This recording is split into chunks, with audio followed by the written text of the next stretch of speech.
I'd like to welcome everyone back. Hope you enjoyed your break.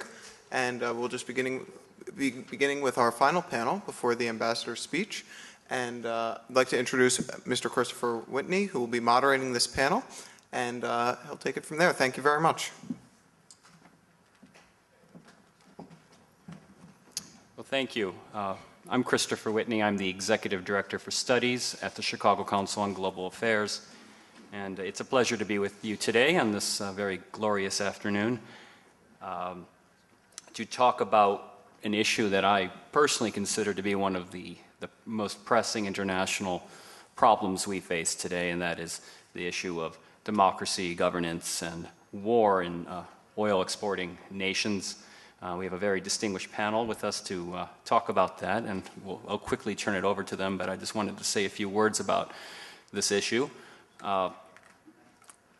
I find it to be very significant for a variety of reasons. It touches on a wide range of critical international issues ranging from energy dependence and security to geostrategic stability, resource competition between great powers, and even to the emerging need to look at alternative renewable sources of energy to help mitigate against climate change. And it has increasingly become an important issue in the last few years with the very significant rise in oil prices at a global level, which have produced revenue windfalls for a variety of oil-dependent countries in the developing world. And quite a few of these countries have not used this money very productively. In many cases, they have used it as a lever to either ignore calls for the development of democratic institutions and governance models, or in some instances even to roll back the existence or the efficiency of existing institutions within those countries. And this democracy deficit has been coupled with a development deficit in quite a few of these countries. They just simply have not been investing the money in productive ways. And in fact, many of them suffer compared to non-oil dependent countries in the developing world in terms of a variety of economic indicators. And this combination of a lack of democracy and a lack of development is really a very pressing international issue, and it's greatly complicated by the fact that the United States and a variety of multilateral and international actors have diminished ability to exercise influence over these countries because of their added oil revenue and also because of the relationships they have developed with emerging economic powers such as China and India, which have diminished our ability to either guide them as they develop or even to ensure that they act as responsible members of the international community. And we see that very prominently with what's happening in the Sudan and Iran. And with that, I'm very pleased to be here today and to be with these three speakers to talk about this issue in greater depth and to look at the convergence or lack of convergence between democracy and development, and particularly in these countries. We're going to start off with two PowerPoint presentations. The first is by Professor Lynn Karl, who is the Gilder Professor in Latin American Studies and Professor of Political Science at Stanford. That will be followed by a second presentation by Professor Miriam Lowy, who is the visiting research scholar at Princeton's Institute for the Trans-Regional Study of Contemporary Middle East, North Africa, and Central Asia. It's a very long title. And followed and concluded by Professor Kevin Sway, who is the Assistant Professor of Economics at Clemson University. And with that, I will turn it over to you.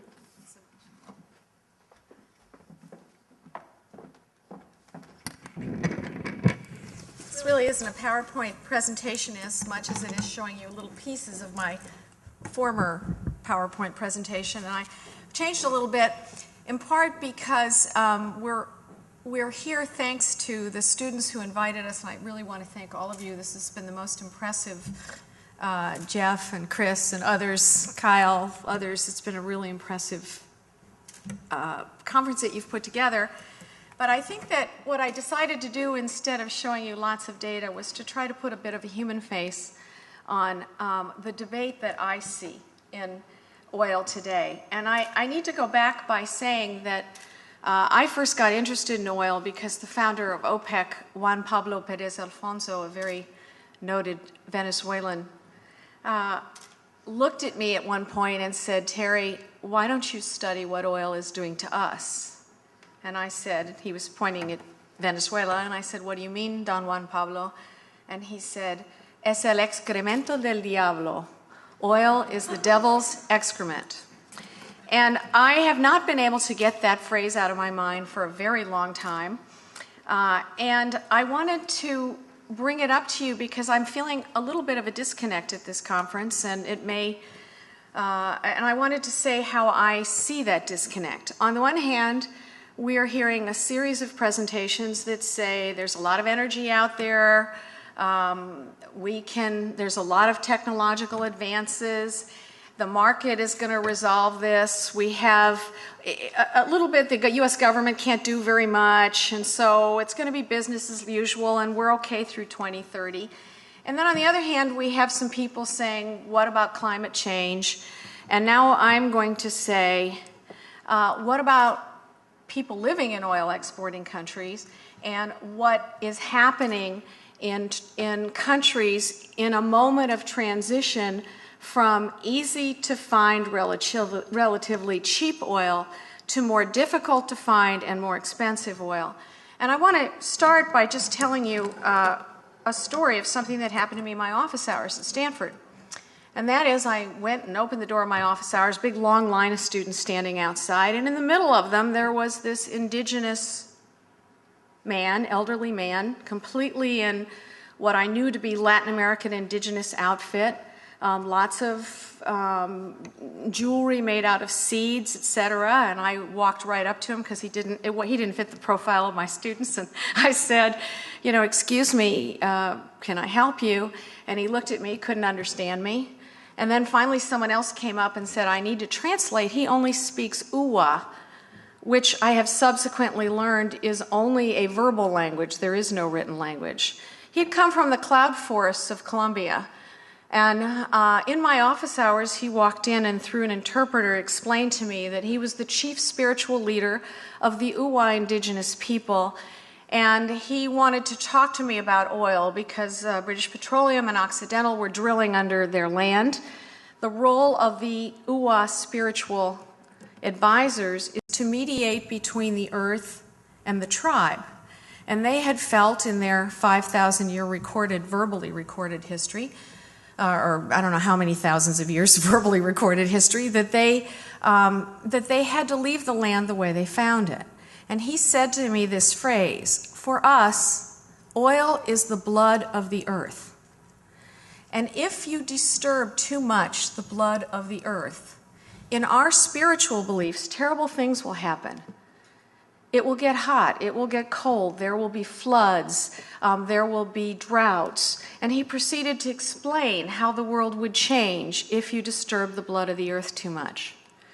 He then said to me, "We wonder if you could help us, Professor Karl, because the 200 religious leaders of the indigenous tribe of the Uwa, all male, have taken a vow that if we cannot protect our territory and we cannot protect the blood of the earth, that we are going to commit collective suicide."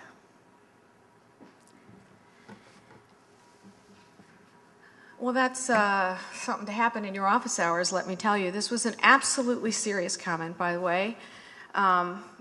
It resulted in a long legal battle that now has all oil companies on hold, not actually exploring in the indigenous territory of the Uwa. But I tell you that because in places where oil actually exists, and in places that become dependent on oil, the picture is not as pretty as a lot of statistics showing how much energy there is says to us.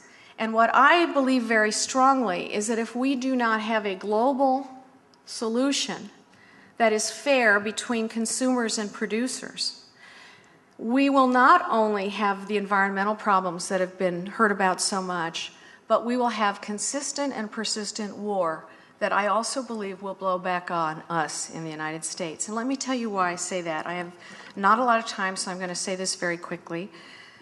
The first thing about oil, for those of you who have ever studied it, is that if you are dependent on oil, can I have the first slide, please?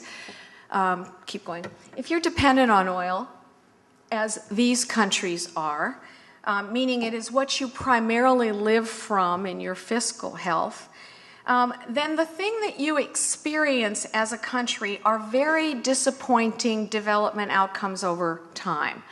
And I'm not now talking about the United States or producing countries. I'm talking about countries that live from the export of oil. Next slide, please.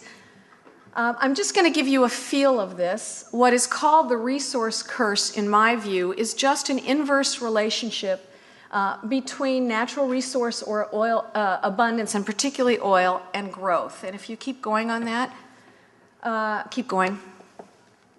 And next slide, please. Don't have enough time to do all this the way I'd like to, but let me just show you this slide. This is a spectacular slide. If you realize that in the 70s, at the beginning of the 70s, the oil exporting countries as a group received the most massive transfer of wealth ever to occur in history without war towards them. The most massive transfer of wealth. When I was living in Venezuela, Venezuela got more in 2 years in the 1973-4 oil boom than it had in all previous recorded budgets in its history. Now just think of that. And yet, what are the outcomes from something like that? And this is not just Venezuela's outcome. These are the OPEC countries as a group. They just don't do very well. And that's what we call the resource curse. Next slide, please. This is another way of showing it.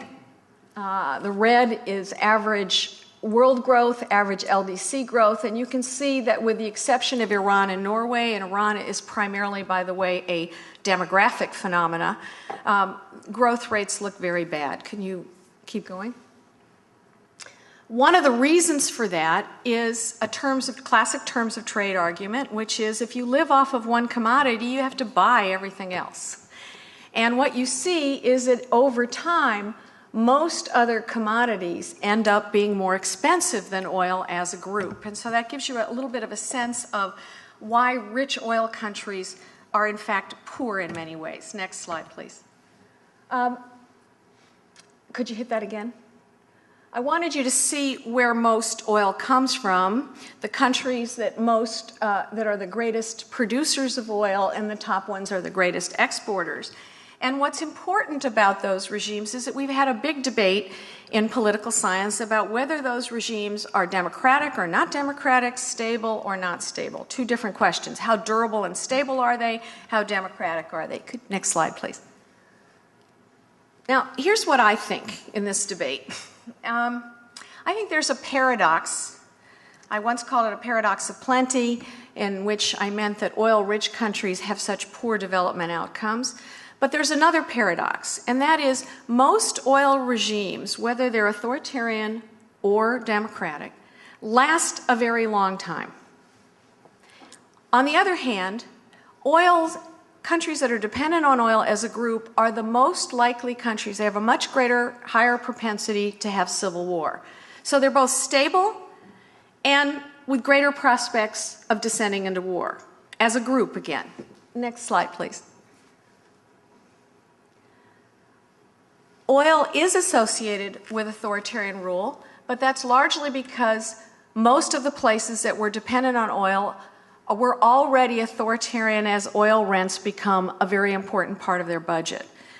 It does not mean that oil countries cannot be democratic. That is not the argument. It just is catching a historic relationship that most of the places that you found oil were already authoritarian, and that oil rents, when they come on stream, will keep any government in power over time as long as they're incrementally growing. And I want to say something about that because I think this is a really important point about how oil rents, by that I mean the excess profits from oil, sustain governments in power. And there's a big debate in political science. Do they sustain democracies? Do they sustain authoritarian regimes? Are the mechanisms the same? Are the mechanisms different? I don't think it's that complicated. let's pretend for a moment that I am the leader of an oil exporting country and you all are my citizens or subjects or whatever. How am I going to govern? I'm going to try to extract as much as I can from the international oil sector, and I am going to distribute that oil in a way to keep me in power. That's what I'm going to do. Now, if I'm a Sunni and you all are Sunnis, you're going to get more. If you're Kurds over there and you happen to be sitting on top of the oil, but I want your oil, I'm going to repress you more. There's a logic of distribution of oil, and that logic has to do with the political survival of regimes. So when you figure out who you think your support base is, whether it's a social class, whether it's an indigenous group, whether it's a linguistic group, whether it's a religious group, whatever, that's part of the way you distribute your oil rents. And that's one of the reasons why the outcomes, the economic outcomes, aren't very good, because one of the things we know is if you distribute oil rents on a political basis in order to keep a particular government in power, you're not necessarily thinking about efficiency, sustainability, or long-term economic development. You're really thinking about how can I stay here, which is a different way of thinking. And that means that in this process, that oil states are really different than other states. They're what I like to call honeypots. The way you get into an oil state, the way you collect money, the way you get money is you link up to it in some way. And that way may be a political party, it may be that you're in the Ba'athist party of Saddam Hussein, it may be under the previous government in Venezuela, the two-party system. 1 out of every 7 Venezuelans belong to both parties. And the reason they belong to both parties is it allowed you to get a job or some access or something from the government itself. That's something you wouldn't see in most other countries. Now, why is it so different? The reason it's different is that most states live off of taxes. I extract revenues from you, I give you back something, a school, military protection or whatever. And you in turn, since I'm taking your money, say to me, I want some say in how my money's being spent. That's what we call taxation with representation. That's the link that is broken in oil exporting countries. And with very few exceptions, and one of them is the Chavez government today, there's very little effort to reforge that link and build a tax system that is independent in some way from petroleum. So the minute you live off of rents, you break the bond between you, the ruler, me, the ruler, and you, the citizens, in a sense. And so you feel like whatever I'm spending doesn't really belong to you. It's not yours. And you also don't hold me accountable for whatever ways it's being spent. Next slide, please. Now, what does that mean? When nobody's scrutinizing you, when there's a lot of money going around, when states are not institutionally strong, it's a formula not only for poor spending and for poor patterns of spending, which characterize all kinds of oil exporters, but also for corruption. Money leaks out all over the place. And what you see is that since there's so much money floating around, the levels of corruption, by and large, in oil exporters, and not all of them, is higher. Next slide, please. The other thing you see is that a piece of that, actually corruption in some senses, is actually borrowing. Because there was a logic in the 70s for borrowing for oil exporters. Oil exporters became the biggest borrowers in the 70s during the middle of the most massive transfer of wealth towards them. Well, why? The logic was interest rates were low, oil prices were high, leave the oil in the ground, let it keep appreciating, and borrow cheap money, right? Well, what happened? Interest rates went up, oil prices went down. And so all of those countries that did that were stuck. Now, the other problem came in, again, I'm going to use Venezuela as an example as a country I know best, but this is actually in a number of other oil exporters. In many oil exporters, including the previous regime in Venezuela, the way you could borrow money without any controls is you could use short-term debt. If you used long-term debt, you used to have to go through the parliament and ministers and all kinds of other people. But short-term debt, every state enterprise could borrow without even asking anybody. So that means they accrue debt that's much more expensive, much worse for the country, at a much greater rate than anyone else. Next slide, please. Now, what does all this turn out to? It turns to quality of life indicators that are pretty shocking. Because here you are, a rich oil country, only you're not. Only that's not what people experience. And I think I want to give you some contemporary polling data from Venezuela. And by the way, I can replicate this in every country I can find polling data in. I just happen to have this with me. When you have these results, after years and years of oil spending, you have what we call a social debt. And by that I mean people believe they should have more than they do. Contemporary Venezuelan polling, this is actually from 2000, it's not so contemporary, it's from 2003. 90% of Venezuelans believe their country is one of the richest on earth. 75% say they are poor. A huge 50% in 2003 said there was no way to overcome their poverty. Venezuelans then say, when asked to explain this, that this is because their oil money has been stolen by the rich, the politicians, and the foreigners. That's the perception of why they believe they live like they do in 2003. And that's what we call a social debt. Next slide, please. And what does this mean? This is my link to conflict here. If I'm spending all this money to keep myself in power by doing some combination of co-optation and repression, at the same time, what is accumulating underneath me and many other regimes are a series of grievances. Now, I'm not going to have time to go through these grievances and how I've been documenting, but what I'd like to do is explain that, first of all, they start at the point where production of petroleum actually occurs. Next slide, please. They start with exploration impacts, particularly where indigenous people are and where very fragile environments are, which is where oil companies are working more and more now. Next slide. They continue through the tremendous impact of production, through environmental and social problems that are linked to transport. Could I have the next slide, please?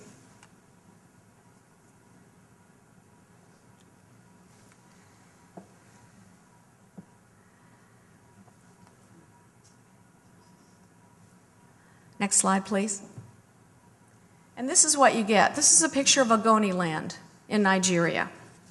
Now, if you go to Ogoni land in Nigeria, you will see a group called MEND.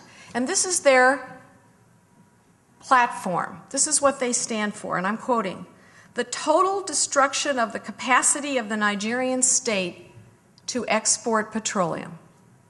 In other words, they have gone from a sense of let's just capture some of the rents and get some of ours and go, to you destroyed us, now we're going to destroy you. That's the logic that is going on in the Niger Delta today. It couldn't be any worse. Now, I say this because, next slide, please, there's a link between these kinds, next slide, these kinds of grievances. Go ahead, one more.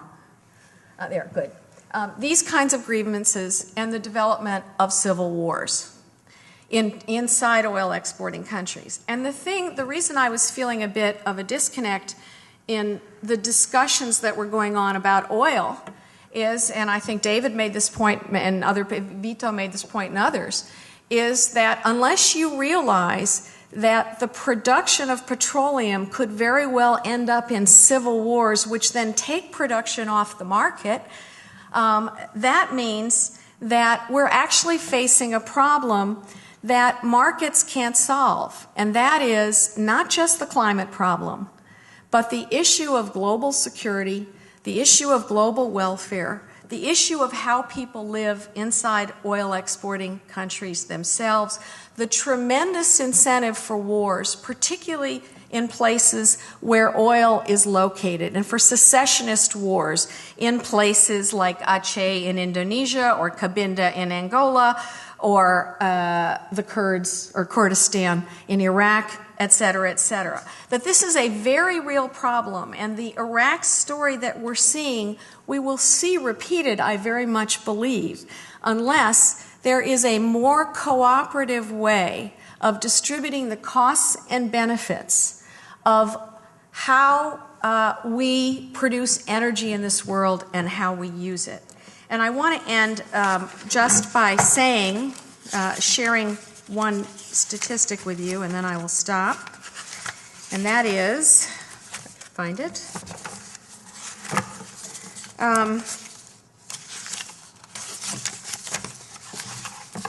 Today, at least 34 less developed countries rely on oil and natural gas for at least 30% of their export revenues.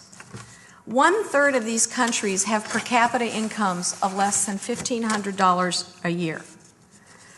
These people then are oil rich, but their populations are dirt poor. And almost all of this latter group and some of the former are potential or actual failing states. So I would leave you with this thought.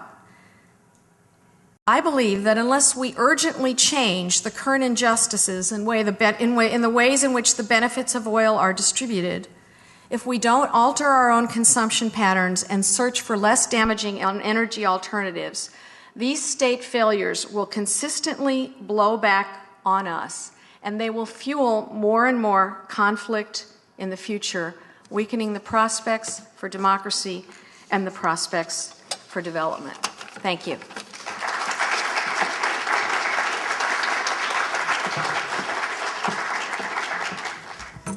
I want to begin by thanking Chris Milroy and Jeffrey Crane for putting together such an interesting and rich conference. I have been learning a tremendous amount over the past day and a half, and I'm very pleased to be here. So thank you very much.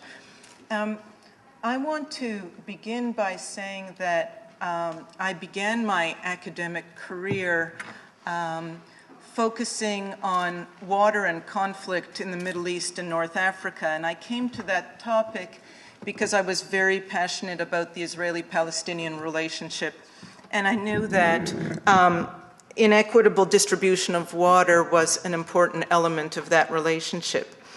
And I spent many years reading and writing and talking about water and conflict in the Middle East. And in the mid-90s, when I was beginning to feel that I had said just about all that I wanted to say about the topic, a former professor of mine came over to me and he said, "You know, Miriam, you know so much about water issues. Why don't you write a paper investigating whether water would be to the 21st century what oil was to the 20th century?" And I said, "Well, you know, I don't know anything about oil." So I started reading about oil exporting states, and since I had been nurtured on the documentary film The Battle of Algiers, I thought I would start with Algeria, and I did, and I became very passionate about Algeria, and I thought that this country had had such a very, very interesting developmental trajectory that I wanted to explore. And somewhere along the way, I was reminded of my graduate school readings on the Rentier state, where there was this implicit, not even implicit, but explicit suggestion that oil determines outcomes. And I was very concerned about this because oil was discovered in Algeria just a few years prior to independence. Yet I was convinced that the political trajectory of Algeria was deeply conditioned by the history of Algerian nationalism that preceded the discovery of oil. And so this was the beginning of what has become, for me, a kind of a criticism of what I have perceived in the so-called resource curse literature as a kind of commodity determinism. I am convinced that it's not the resource itself that does anything, but rather what leaders do with that resource and how leaders manage the challenges that those resources present. And so my focus is on leadership, and I think that those of us who want to make sense of what happens in these oil exporting states is not to focus on the ills of oil or that oil is the devil's excrement, but rather to hone in on the challenges to leadership. And that's really at the core of what I want to say today.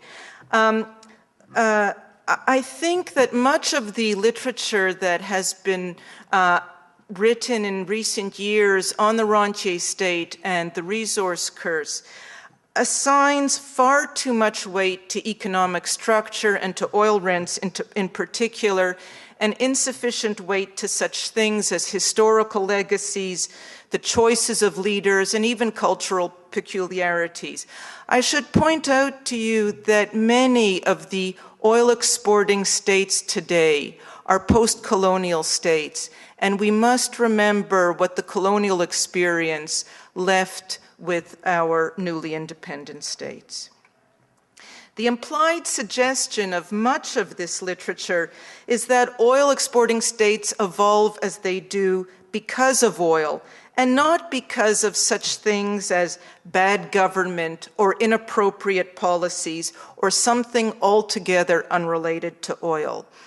And I would like to suggest that the absence of democracy, the persistence of authoritarianism, the prevalence of civil war may not be related to oil. It may be related to other historical factors that have a strong bearing on political stability and instability. The other thing is, and so there is this tendency to suggest that oil revenues spawn a particular set of effects, but we need to prove that those effects actually did issue from oil and neither preceded oil nor issued from something else. A very recent critique of the literature notes that rentier states tend to be located in regions where states, rentier or not, typically suffer from generally unsatisfactory political outcomes. So I want to keep that in mind as we focus on oil as a problem. The other thing is that if you do not factor agency or cultural peculiarities or historical legacies more systematically into your analyses, studies of the resource curse cannot account for some of the very interesting variations among oil exporters in terms of both strategies and performance, nor can they provide compelling explanations for political outcomes. Now, it is true that in more recent years, we're getting, I would say, richer analyses where there's an effort to look at, for example, the impact of pre-existing institutions on political outcomes. And this is a trend that I think should be encouraged. The more recent statistical analyses of oil and oil exporting states that look at the relationship between natural resource wealth and civil war, or the absence of democracy, or the persistence of authoritarianism, or regime durability, do in many cases indicate statistically robust relationships. However, I fear that depending on the data set that you use, you may get different kinds of results. And that is a concern of mine. The other concern of mine is that the causal mechanisms linking these variables have to be more clearly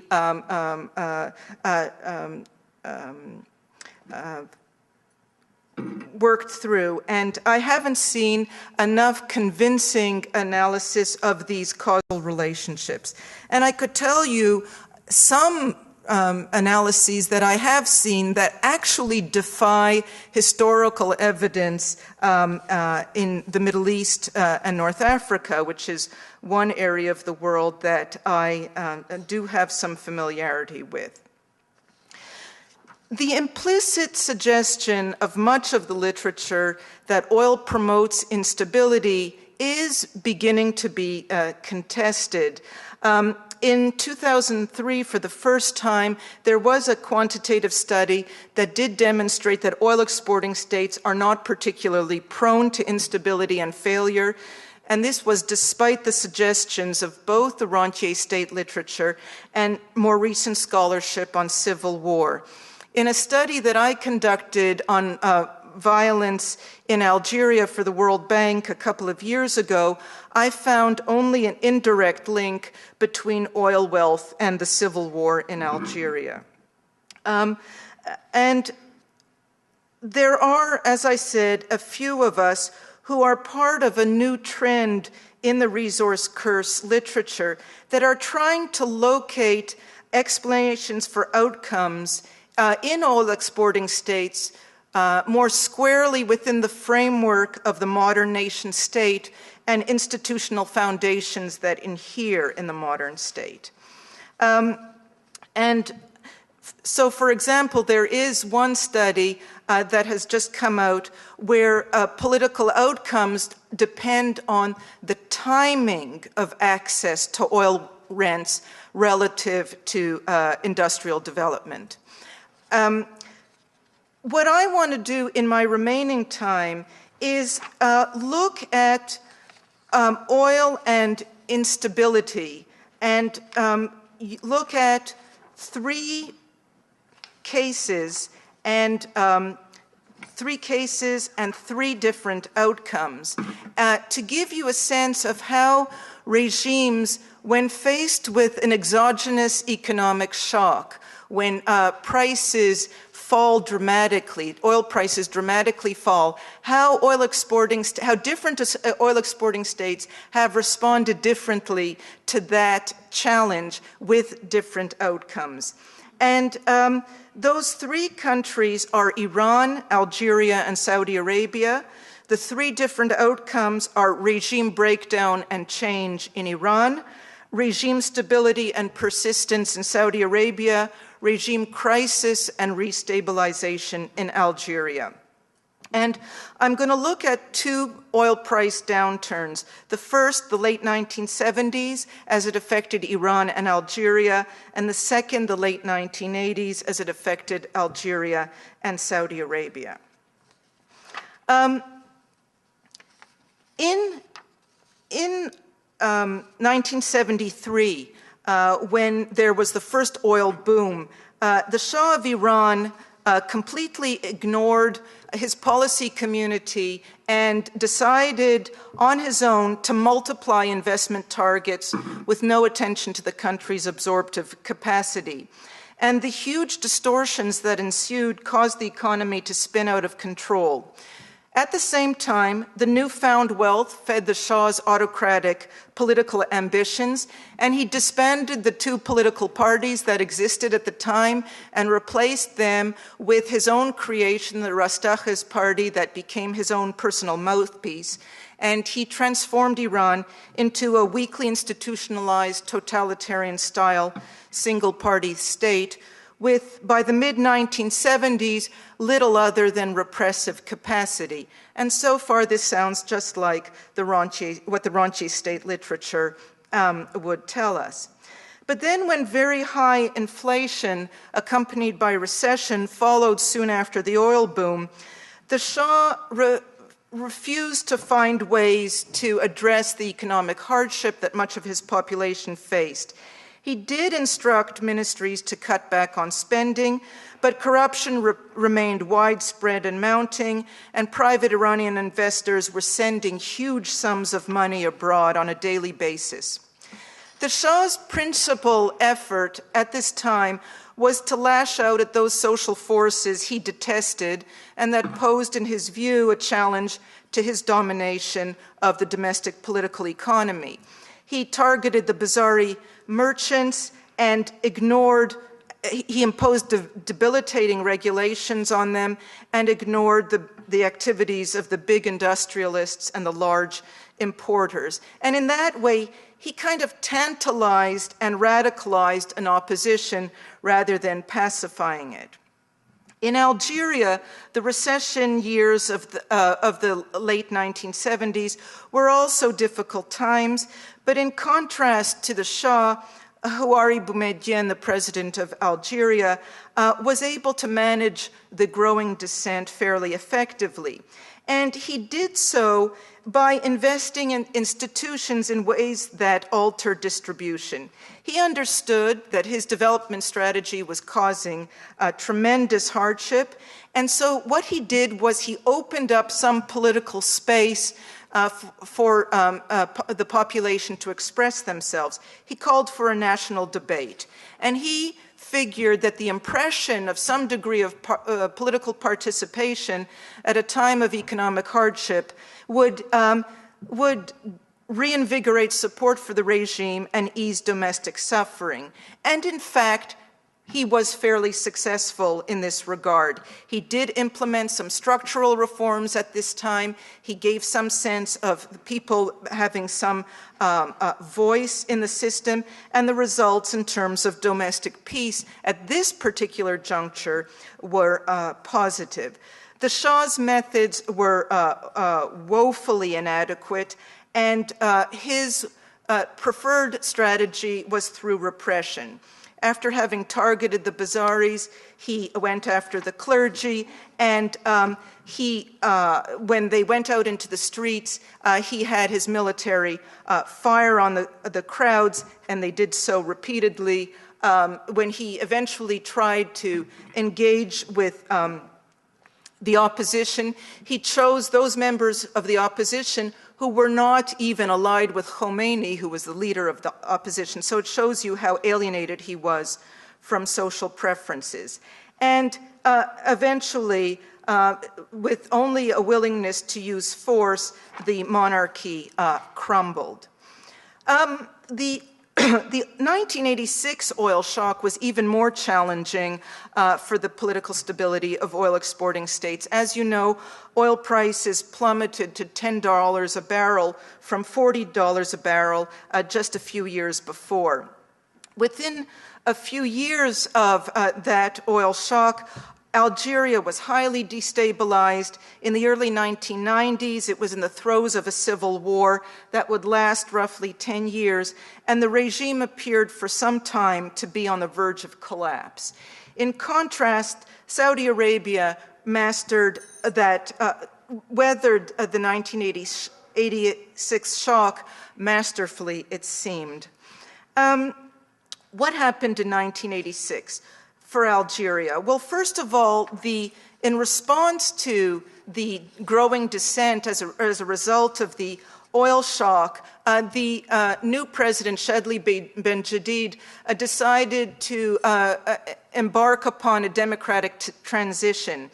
But then a few years later, in 1991, when it became clear that an Islamist party was going to win power, and the FLN, the single party that had dominated since independence in '62, was going to lose, the military, which was the strongest institution in the country, intervened and put a stop to the electoral process and the democratic transition with force. And the military-backed regime pursued the Islamist opposition with utmost brutality for several years, with the result that insurgency grew and developed and factionalized and radicalized. But the Algerian regime learned after a while that severe repression on its own was an ineffective, in fact, a counterproductive strategy. And what the Algerian regime began to do as of the mid-1990s was it began to appropriate the political agendas of the opposition for its own. It co-opted the Islamists by encouraging an official Islamist opposition, and it co-opted, oh my God, the Berberists by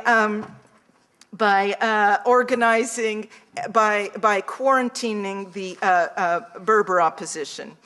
And this worked very well for the regime for some time. Fortunately, by the end of the 1990s, when oil prices increased, the government had more money where it could use money to consolidate its co-optation strategies. It also, fortunately for itself, had the war on terror that it allied itself to, claiming to the U.S. government that it had tremendous experience in combating Islamic terror, and so won a lot of stature in the international community. So through a combination of targeted violence, co-optation, and manipulation of key forces, the Algerian regime was able to restabilize after a period of tremendous instability. If you would just allow me to say a few words about the Saudi monarchy, because the Saudis have been brilliant, I think, in ensuring their own durability. And that is that during bust periods, they did not remove subsidies for their population. They understood that they needed to keep their population happy. So in 1986, they slashed all their development projects. And by the way, their economy, per capita income just plummeted unbelievably at that time. People think that Saudi Arabia has enormous sums of money, so it couldn't have been hurt that badly. It was hurt enormously. But the regime would not remove subsidies on the population, and it increased welfare services at the time.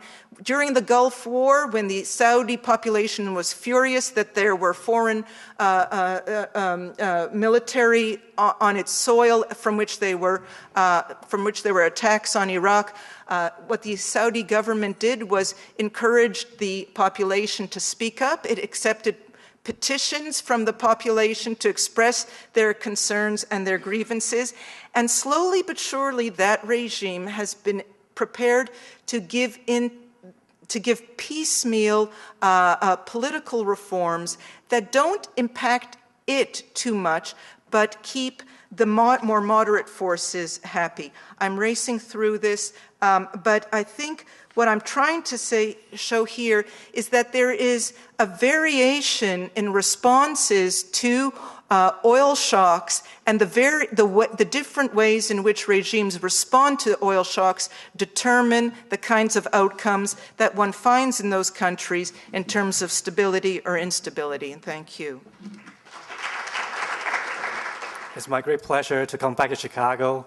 And I remember like 7 years ago when I first came to Chicago, I took the price theory class from Professor Kevin Murphy. And he told me that numbers are important. So since I'm the only economist in this panel, I'm going to show you more numbers, okay? So this is what I'm planning to do. Next slide, please. So this is a scatter plot, okay? So on the x-axis, we have oil reserve. It's in 2004. And on the y-axis, a vertical axis, we have a measure of democracy, okay? And 0 means it's very non-democratic, and 1 is the most democratic. So we can see that United States is on the top. It's one of the most democratic countries in the world. And you look at Saudi Arabia, they have a lot of oil, and they're one of the least democratic countries in the world. So the question here is that there's a clear negative relationship between democracy and oil reserve. The question here is how we want to measure oil. Okay, so our previous speaker, they used to measure that oil dependency. Okay, And in the literature, they create a lot of debate on whether that's the right measure of oil wealth. Because if the story is about oil wealth, then why it matters you sell oil to the people in your country or people in other countries? If this is the oil profit that helps the leaders to stay in power, then the relevant variable that we should be looking at is the oil profit, right? So here I'm using the oil reserve, and I'm going to argue that this is the relevant thing we should be looking at. And next slide, please.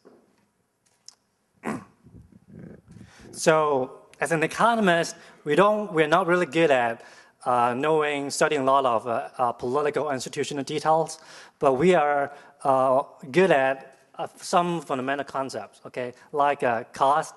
Okay, if we think about oil profit as the evil, then profit is the difference between revenue and cost.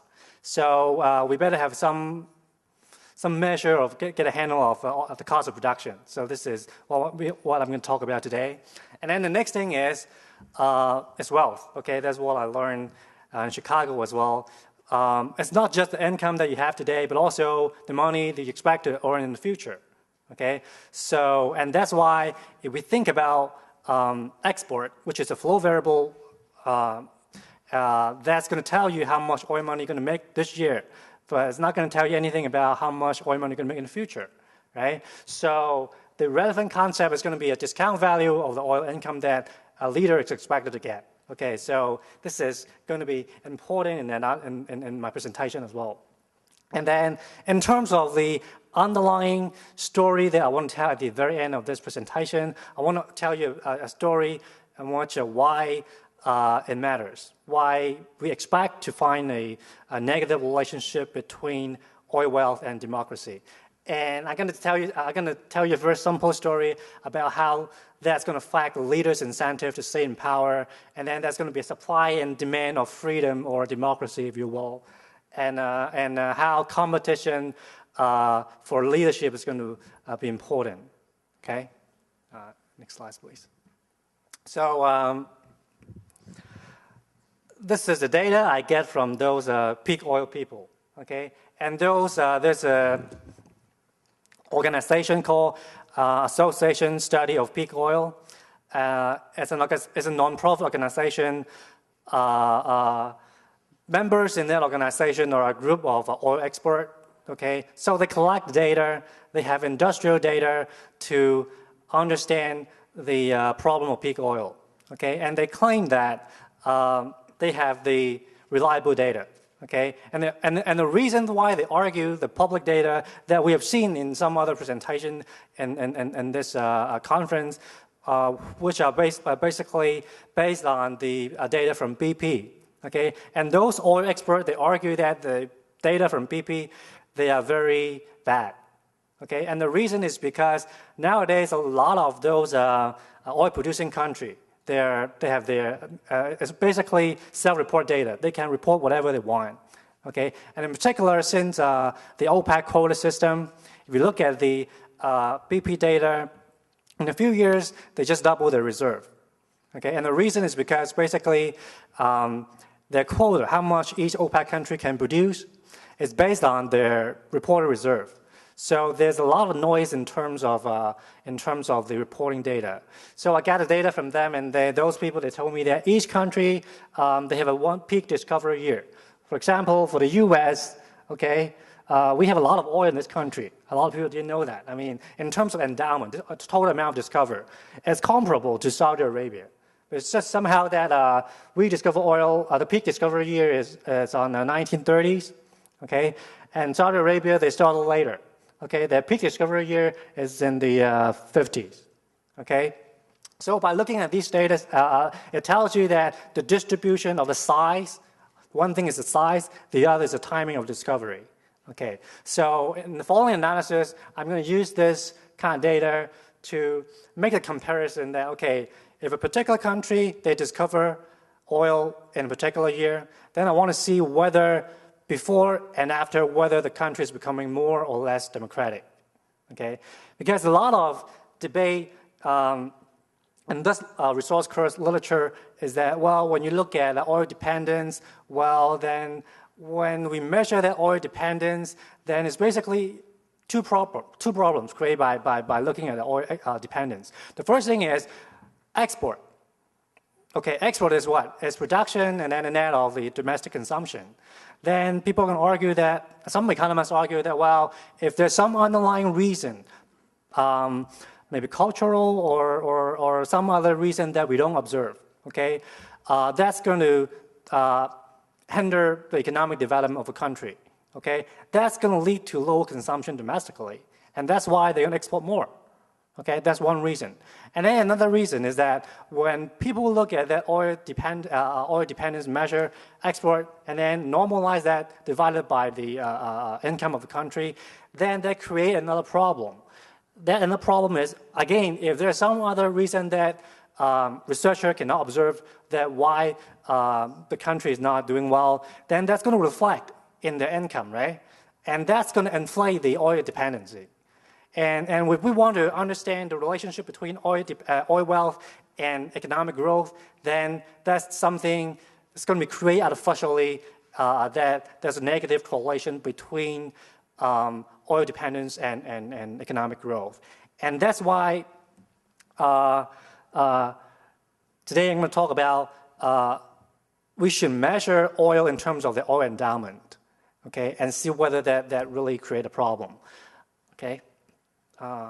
Next slide, please.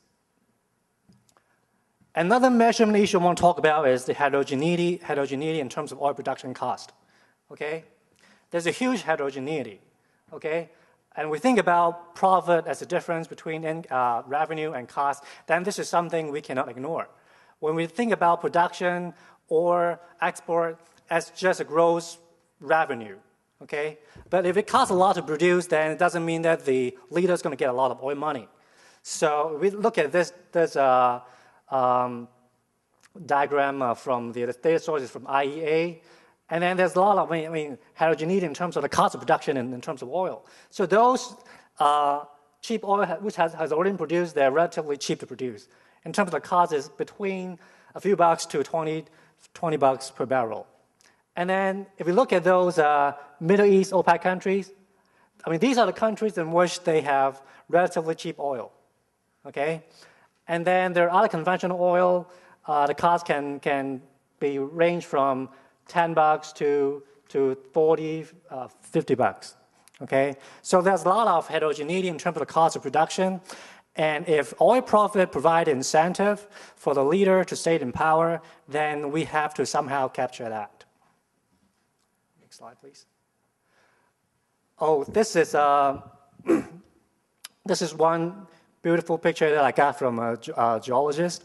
He told me that this is how a particular oil field, the lifetime profile, production profile of any particular oil field.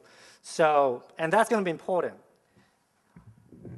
But let me first tell you roughly what this graph is about. So this is the y-axis, we have the time, and then the x-axis we have the time, the y-axis we have the oil production rate. Okay, so initially oil is discovered, and then it takes usually about 5 to 10 years to develop. Okay, and then they can start producing. Okay, and then initially let's build up the capacity, and then after a little while, depends on the size of the oil field, and then it's got flat. And then after that, decline, okay? And the important message from this picture, a few things. First, we can have, depends on when oil is discovered, okay? Two oil countries can produce the same amount of oil, and hence they may export the same amount of oil.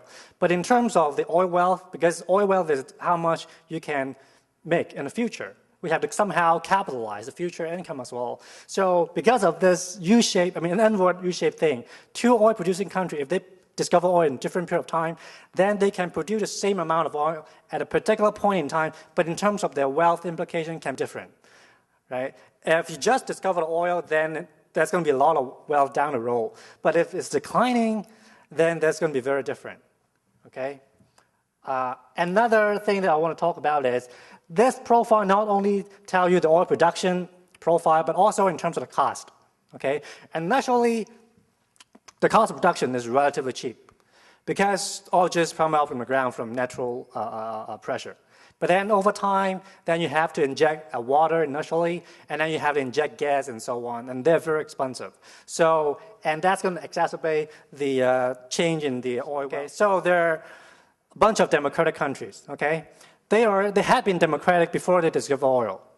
Okay, and those countries, and then the one with the black dot are the oil countries. So they're a democratic country, and they had oil.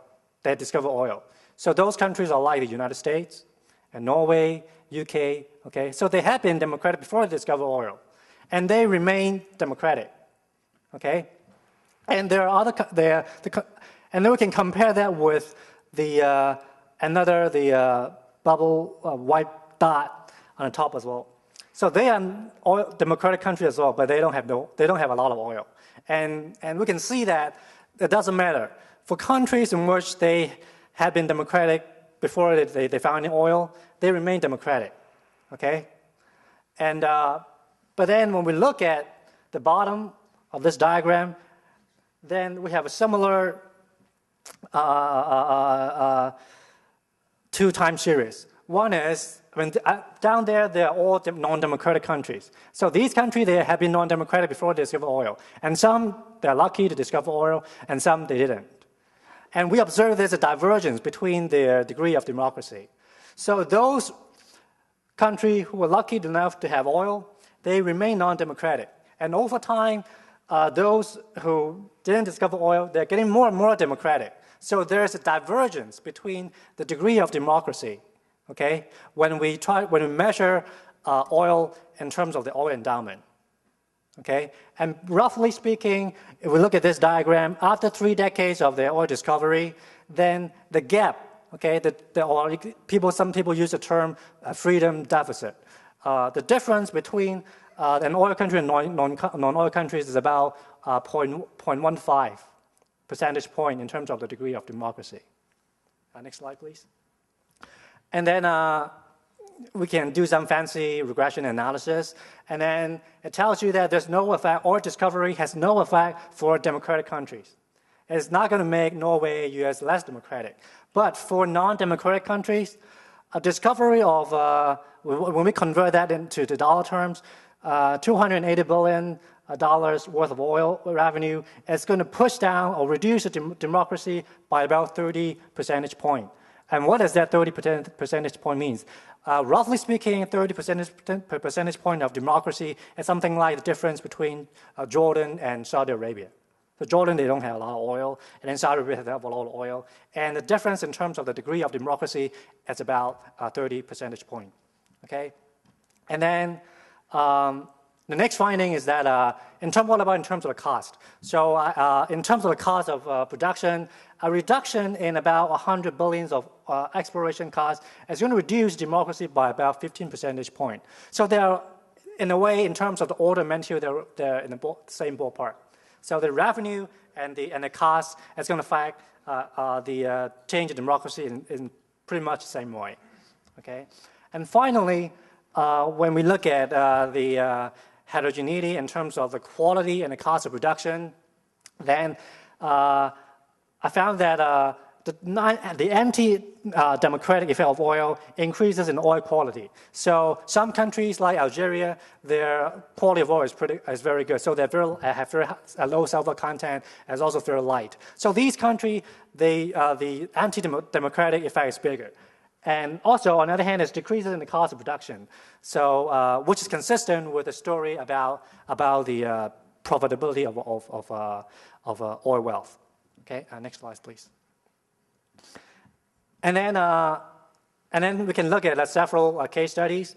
So this is like the first story is about like the oil discovery. It's like the rise of the oil wealth. And then what about if we look at the decline of oil wealth? So here I look at some Gulf states. Okay, there are 3 Gulf states in which, in particular, basically, the case I want to look at is Bahrain. Okay, so I'll rank these 3 countries. They have similar cultural and geographical background. Also, in terms of population, Bahrain and Qatar, they're very similar, and they're just next to each other. Okay, and I rank these countries according to their oil endowment. So we can see that Bahrain, they discover 1.21 gigabarrels of oil. And then if we look at Oman and Qatar, they have almost like 10 times more oil, okay? But the difference between Oman and Qatar is that somehow Qatar, they have more, in terms of cost of production, their cost of production is lower than Oman. Because we look at, they have more giant oil fields. So the oil fields are in general bigger, and also the quality of oil, we can look at that from Qatar is also better. And then if we rank according to their oil wealth, and then we look at their quality index, which is the measure of democracy, so we can see that Bahrain is more democratic than Oman, and Oman is more democratic than Qatar. And this is the level. If we look at the transition since 1991, we find the same pattern. So they start off with all equally non-democratic, but over time, Bahrain is getting more and more democratic. I mean, still not very democratic according to our standard, but still, among those Gulf countries, they're one of the most democratic ones. Next slide, please.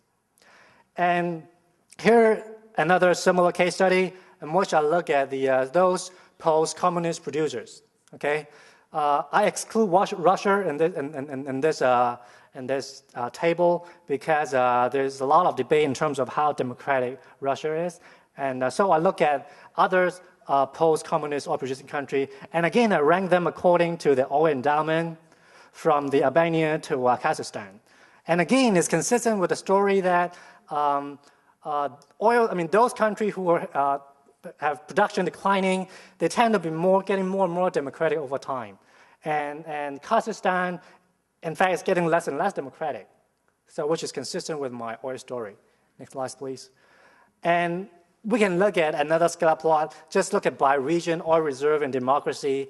This is Middle East, negatively related. Next slide, please. But what about in terms of, so we try to understand what's going on. So what I did here is I look at the oil reserve, but instead of looking at their degree of democracy, I look at their military expenditure as a fraction of GDP. So I want to understand whether an oil country, they spend more on defense or military spending. And turns out to be true. And I'm going to tell you a story why that's the case. Next slide, please. That's true for those Euro-Asia countries. Negative relationship between democracy and oil reserve. Next slide, please. And a positive relationship between oil reserve and military spending. Next slide, please. So this is a conclusion. And basically the story is that just think about an oil producer and an oil leader. There's a lot of money that provide them an incentive to stay in power.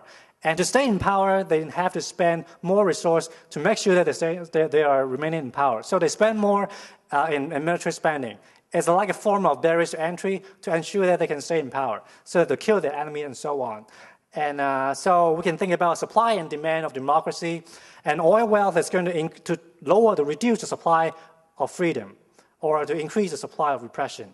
So yeah, that's the end of the talk. Time's up. Thank you. Well, I want to thank all three of our panelists for very interesting and stimulating presentations. And I, on a personal level, learned a lot. I think it's often difficult to attempt to reduce decisions that occur in any one country down to a single variable. But clearly, at a larger, more macro level, there are patterns going on. And there did seem to be some difference of opinion regarding the degree to which there is a causal link between energy resource and varying degrees of democratic institutions. And I thought it might be good to start off by just having each of our panelists, or see if the three of you have any comments you want to make on the presentations, and then we'll turn it over to the group, or if you don't have any comments on each other's presentations, we can start off. I think we can start off. I don't have. Do you have any comments? No? Well, that's very straightforward. Okay. That's a good line. Let me then begin by asking the first question.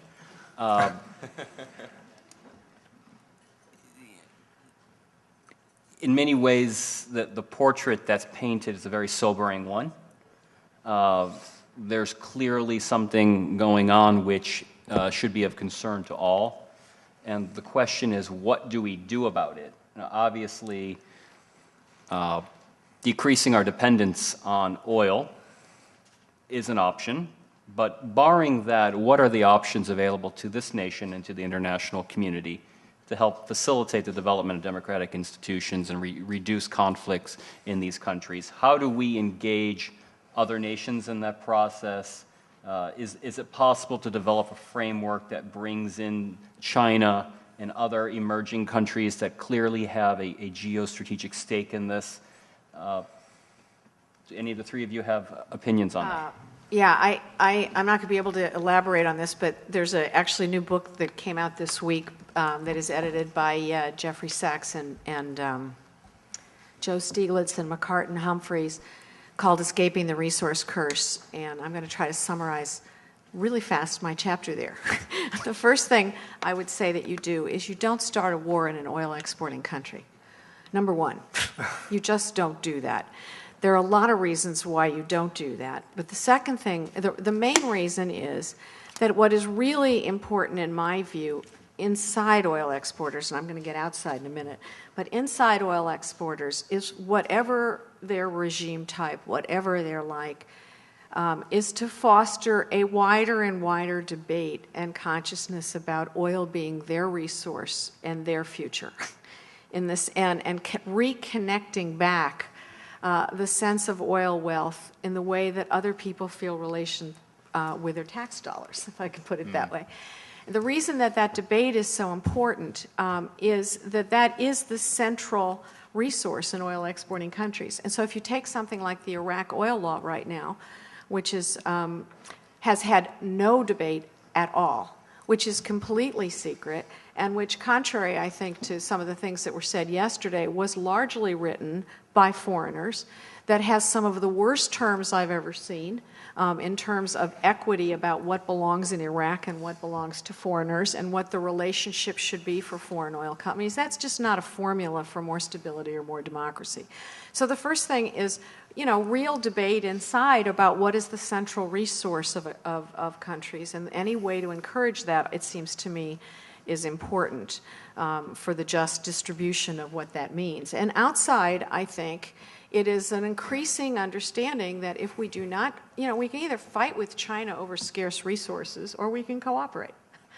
We can either militarize and build military bases in West Africa along the pipelines, which is exactly what is happening right now, and make and militarize in Nigeria and other places, or you can find more just, more peaceful, and more fair ways, as I said, to distribute the costs of energy. And without going into the ways I actually have written about, that seems to me to be the real choice facing us. I'd also like to say just a brief word about what we could do. And I don't like intervening in the politics of other countries unless we're asked to intervene. So I would say stay out unless you're asked to go in. And second of all, I think that if we do not like the politics of a particular country and we find that they're anti-democratic or are oppressive of their population or whatever, then we don't do business with them, even if they have oil. So we have to decide what's more important to us. Do we care so much about how politics is organized in other countries? Do we care so much about democracy? Or do we mostly care about profits? And so that's my take on what we should do or not do. Yeah, I think I broadly agree with you, especially because I'm being trained in Chicago. I mean, in general, I don't like even government intervention in general, not even to say at the international level. But if for any reason we believe that there's some externality in terms of having a lot of non-democratic government around, then I think the right thing to do is just to think about other alternative sources of energy, so that, because if I think we agree that oil wealth impose a challenge for a democratic transition. And if oil wealth is a problem, then if we somehow have some other source of energy, then oil wealth is going to be less valuable, and then they're going to solve their own problem. Instead of if you have some other government intervene, there are some people suggesting that we should make sure that they do things, transparency, accountable and stuff like that. It's very costly and difficult from a third party to help out and do that kinds of things, I think. Yeah. Thank you. Let's turn it over to the audience. Hello again. Thanks, of course, for coming and talking about these important issues. And I would also like to apologize, for having to be the annoying butthole who held up the time cards. This question is directed to Dr. Karl. Black gold is a problem, but what exactly can countries around the world do to accommodate these humane concerns if the world needs oil to operate? Well, there are a lot of short-term things and there's some longer-term things. And I would say that the short-term thing is it really matters how you, let me preface this by saying black gold isn't anything. It's just a viscous liquid. It doesn't have any meaning, good or bad. The best, most spectacular development outcomes in the world, and the top of the UNDP index every year, is Norway, which is an oil exporter. And the worst is down at the bottom are, Chad, Sudan, and some other oil exporters. So it in itself, to me, doesn't have so much meaning. Let me just make that really clear. I think there are ways, however, if you looked at the grievance structure that I raced through really fast, in every one of those places, there are really important things to do right now that would change how difficult that would change the enormous footprint. I wouldn't even say footprint. What would you call a dinosaur print or something that companies leave? Let me give you an example.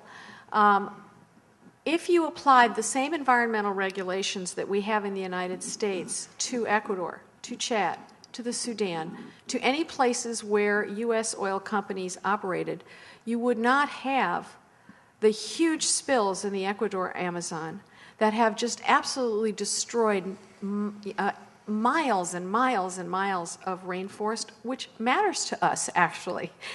You would not have that picture I showed you in the Niger Delta. It wouldn't look like that.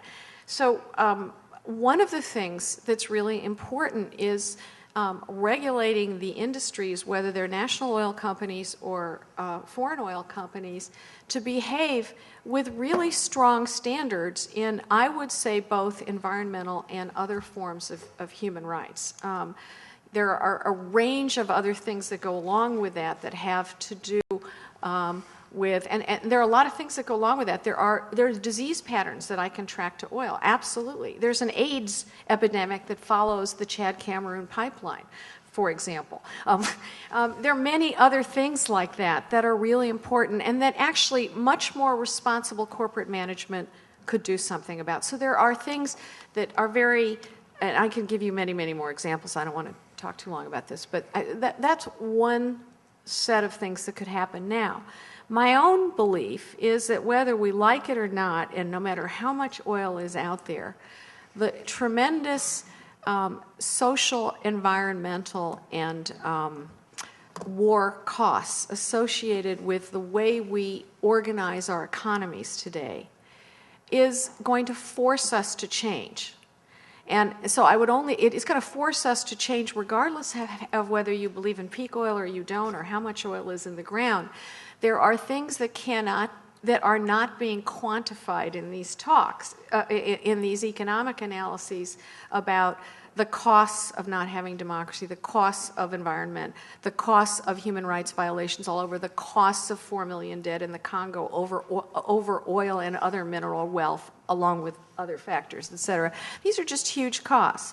And so I think that we are going to be forced to make a transition. And as I said before, the real issue is that going to be an orderly, cooperative, and fair transition where all actors involved, the producers, the consumers, the companies, the populations involved, try to share that cost in some way so that none of us get hit too hard from it as we push for something cleaner, or is it going to look worse?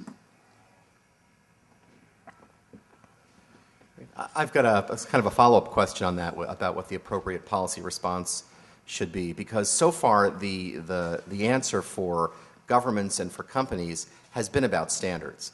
You know, the Equator principles, don't lend unless the project meets certain standards. Extractive Industries Transparency Initiative will all agree to a certain level of disclosure. Voluntary principles on security, you know, we won't associate with governments' militaries in a particular way. And so my question is for Professor Karl and Professor Lowy, different ones.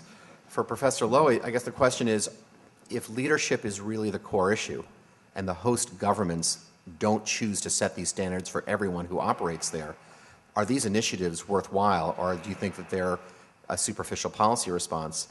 And then for Professor Karl, because in a sense you've already said that standard setting is a good way to go, but then how do you deal with the problem of Nigeria maybe setting different standards for U.S. companies than they might send for Chinese companies? How do you broaden those standards or deepen them in a way that they're effective?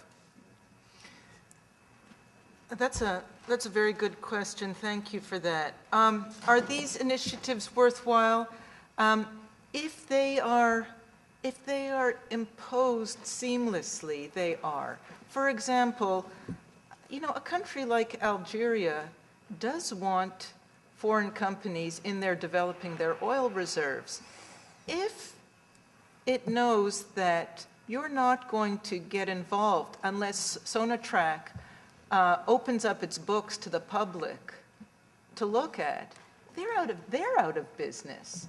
So I think if you're, they can go elsewhere, yes, but if there could be an international imposition of these kinds of regulations, I think that would be, I think that's the direction that we should be trying to move towards. And I think that, you know, I'm thinking out loud now. I haven't thought about this very hard, but I think that might be a win-win situation, okay, in the medium term. I think that for a while, perhaps, you would get Sonatrach going elsewhere to countries that don't give a damn about such initiatives. And, but I think if somehow the United States or whoever, if there were an international effort to impose such things, that would be a great way to go. And I guess what I would add to that is, you know, I'm very mixed on these initiatives. And the main reason is I just don't believe in voluntary standards. I think they have to be mandatory. And if they're not mandatory, someone's going to break them. And there have to be consequences if you break them. And so I would underline what Miriam says. This needs to be international but mandatory standards. And I think you shouldn't be able to be listed on a U.S. stock exchange, for example, unless you conduct business in a certain way so that you can create actual economic incentives. The example everybody says is the Chinese won't play. Well, I'm not so sure about that. The Chinese are getting more and more integrated.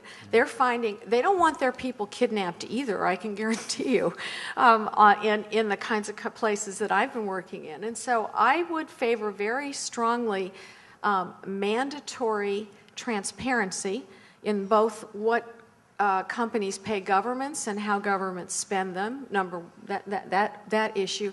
But I have to say that transparency isn't nearly enough, because you can have things be transparent, but if you work in Angola and nobody can understand the accounts because of or in Chad because there's 3 economists in the country, you have to have more than that. This has to be coupled with, I think, a really with very serious campaigns inside countries about what this wealth means, what its prospects can be.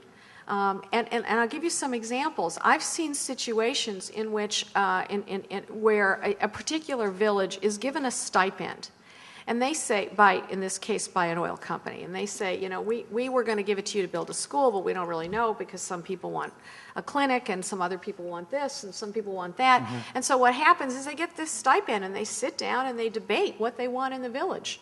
And it has to become a public good instead of a private good. And you get a whole village talking about what is its first order of priorities in the list of incredibly, they need everything, so who knows how you make this priority. They tend to go, in the cases I've seen, for something that involves their children. But, it's the beginning of a step of turning a rent into what is a much more long-term human resource.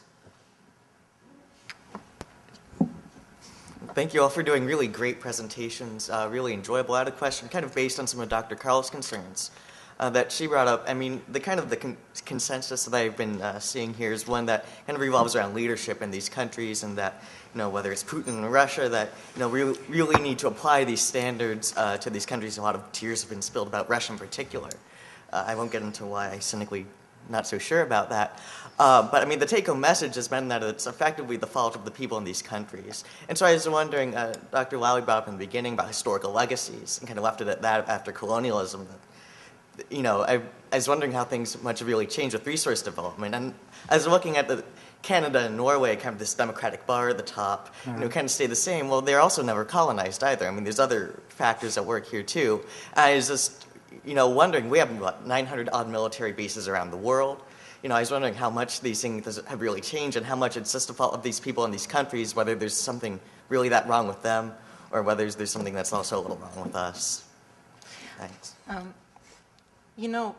I just want to remind you that the incentive of the imperial powers to go into to have colonies in the first place was, on the one hand, to have these resource extracting hinterlands, and it turned them into resource extracting hinterlands. So remember that that's what their role was originally as colonies, and this is something that this has affected much of the developing world, having had this colonial experience. And so there's a whole set of ways in which colonies that have been developed as resource extracting hinterlands have been affected over time. And then the discovery of oil more recently has just reinforced that. And this is something that much of the developing world that had been colonized has to deal with the long-term effects of having been developed in this way. And there was a political development that went along with this sort of economic development, right? The infrastructure was built up in such a way that it would promote getting the resources out of the colony, etc. So, there's this.